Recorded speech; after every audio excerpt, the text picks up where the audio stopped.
आज महाविकास आघाडीतर्फे शाहू महाराजांची उमेदवारी जाहीर झालेली आहे। शिवसैनिक पूर्ण ताकदीने महाराजांना विजय केल्याशिवाय राहणार नाही, कारण हा महाराष्ट्राच्या अस्मितेचा प्रश्न आहे। कोल्हापुरामध्ये आदरणीय शाहू महाराजांची भेट घेतलेली आहे।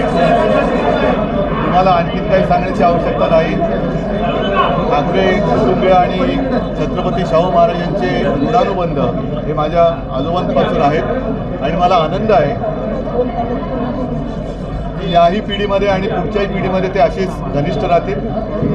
आज महाविकास आघाडीतर्फे शाहू महाराजांची उमेदवारी जाहीर झालेली आहे।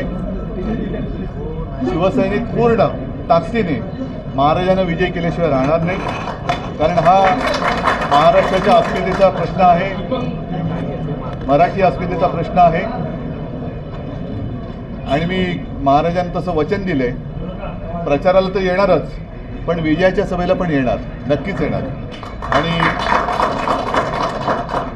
नुसतं एवढं बोलून नाही थांबलेलो, कारण मी माझाही स्वार्थ साधलेला आहेच। महाराजांकडनं पुढच्या संघर्षात जो आम्ही लढतोय, आपण सगळे लढतोय, त्याच्यासाठी विजय मिळावा म्हणून आशीर्वादसुद्धा घेतलेले आहेत। त्यांचे आशीर्वाद घेऊन मी पुढे निघतोय। याच्यात लपून ठेवण्याचं काही नाही, जे काय ते आमचं जगजाहीर असतं। आज मला खरंच मनापासून आनंद वाटला।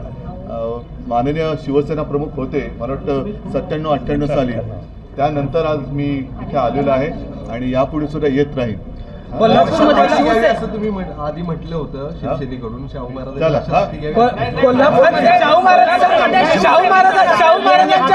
महाराजांच्या उमेदवारीमुळे महाविकास आघाडीला किती हत्तींचं बळ मिळालं असं वाटतं, कारण अशा पद्धतीचे उमेदवार मिळणं हे खूप गरजेचं होतं आत्ताच्या राजकीय परिस्थितीमध्ये। या सगळ्या गोष्टी प्रचार सभेत मी बोलेन।